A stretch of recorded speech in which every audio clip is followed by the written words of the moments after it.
국민의힘에 돌아갈 리가 있겠어요? 국민의힘이 저 안에 뭐 바뀐 게 없고 이준석 대표 거기 들어가서 무슨 공간이 있겠어요? 이미 한동훈 대표가 당대표가 돼 있고 친윤은 그대로 또 있고 오세훈도 있고 있는데 그러니까 뭐 우선 그 전략적 측면에서도 돌아갈 리가 없고 두 번째는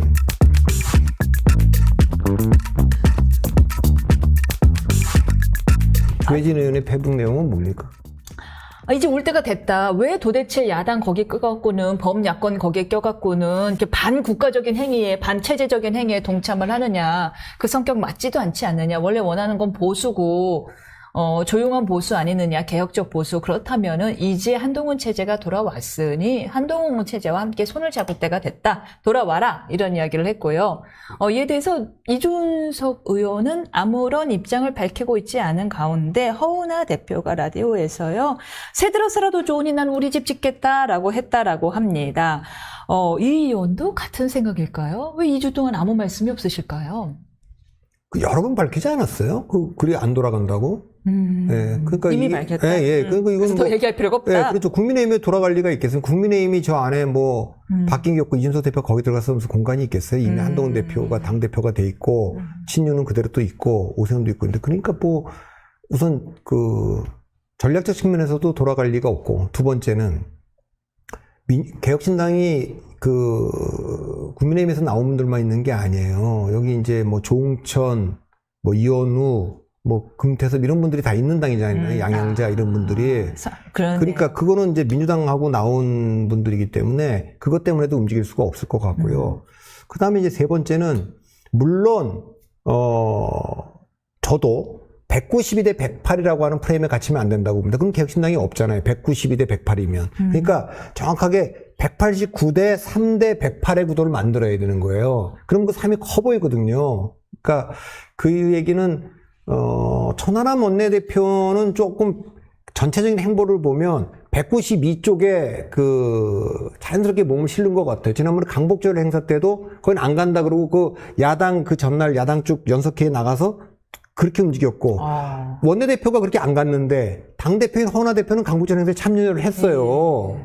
그러니까 이 개혁신당 내에서 이게 조율이 지금 안 되고 있는 거잖아요. 그거는 두 분 다 국민의힘에서 오기는 왔지만 확실히 허은하 대표는 189 대 3 대 108이라고 하는 3. 아마 이준석 대표도 저는 이 3, 그러니까 선택적으로 어떤 거는 이쪽에 동조하고 어떤 건 이쪽에 동조하고. 그러니까 정확하게 국민의힘에 동조할 건 거의 없을 텐데 국민의힘에 동조하는 건 없지만 반 국민의힘에 다 동조하지는 않을 거다. 그러니까 이슈별로 쪼갤 거예요. 그러니까 지금은 제가 보기에는 이준석 대표나 개혁신당이 거기 들어가서 공간도 없고 예, 바깥에 있는 게 낫고, 그 다음 대선 전체로, 보수정 전체로 봐도 앞으로 뭐 지방선거 대선 거치면서 또 수많은 뭐 정치적인 뭐 격변기가 올 때 정계 개편도 올 수 있고, 그러니까 그때를 해서도 지금 거기 들어가면 뭐 다 죽는 거죠. 예.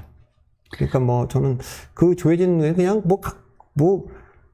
그냥 별로 의미 없이 쓴 것 같고. 2주 전에 썼는데 허은하 대표가 24일에 라디오에 나와서 이에 대한 이야기를 하는 바람에 했어요? 뉴스화가 누가 질문을 했겠지.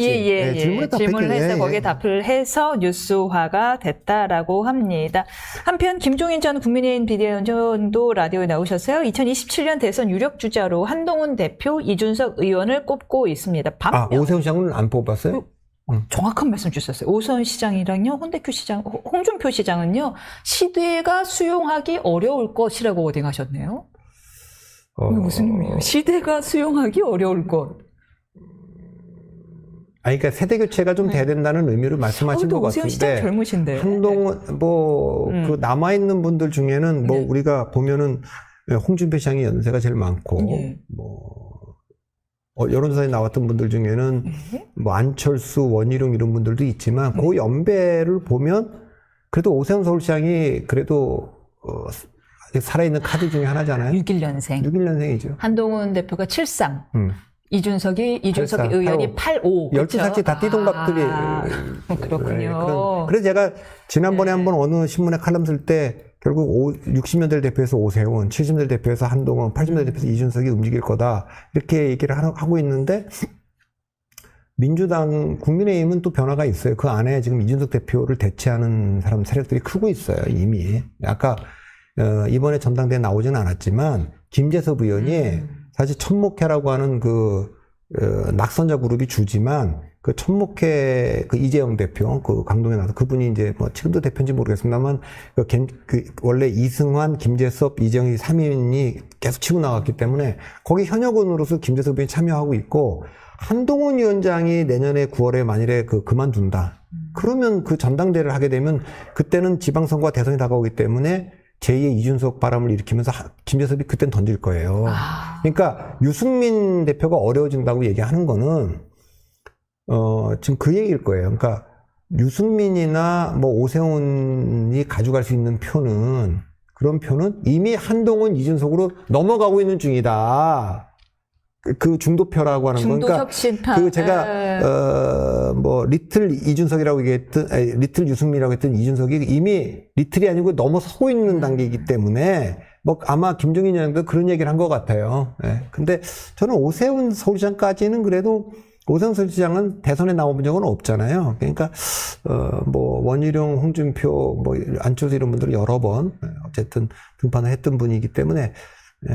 뭐 오세훈을 왜 뺐는지는 잘 모르겠습니다. 뜬금없지만 지금 오늘 원희룡 지사에 대한 말씀을 여러 번 언급하셨는데 뜬금없이 제 개인적으로 궁금해서요. 어떻게 지내시는지 아세요? 원희룡 지사 장관은 지난번에 전당대회 때 본인이 조금 이제 오버해서 네거티브해서 사실은 30% 이상, 그러니까 결선 투표까지 끌고 갔어야 되는데 이기지 못하더라도, 그거는 제가 2011년에 그때 이상득 의원의 지원을 받아 나온 이래로 그때보다 더 큰 타격이 있죠. 그렇지만, 확인한 건 대통령과 한동훈은 완전히 갈라섰다. 네. 그러면 친윤 세력들은 이 당에 있는데, 홍준표가 됐든 오세훈이 됐든 원희룡이 됐든 선택을 했는데 오세훈은 못 믿을 거다. 그리고 홍준표 시장은 이미 옛날 인물 아니냐. 뭐 이렇게 혼자 계산을 하면 나한테도 언젠간 기회가 있지. 내가 상처를 되게 입었지만 시간은 아직 충분하니까 그러면서 뭐 준비하고 있지 않을까 싶습니다. 포기 않고 준비하고 계실 거다. 네. 그거는 뭐 안철수 의원이나 네. 유승민 의원도 다 똑같이 네. 제3자가 봤을 땐 좀 어려워진 거 아니냐 이렇게 보겠지만 그래도 아까 이제 안철수나 유승민을 지지했던 사람들이 이미 그 다음 세대인 한동훈과 이준석으로 넘어가고 있기 때문에 그런데 찾으셨어요. 친윤들을 찍었던 보수층들은 있는 사람들 중에 선택해야 되는 거 아니냐. 왜? 보수의 전사가 젊은 사람들이 나온 사람은 없잖아요. 이제 그런 면에서 있는 거죠. 그러니까 오세훈은 고사에서 줄타기. 그런 상황으로 보입니다. 알겠습니다.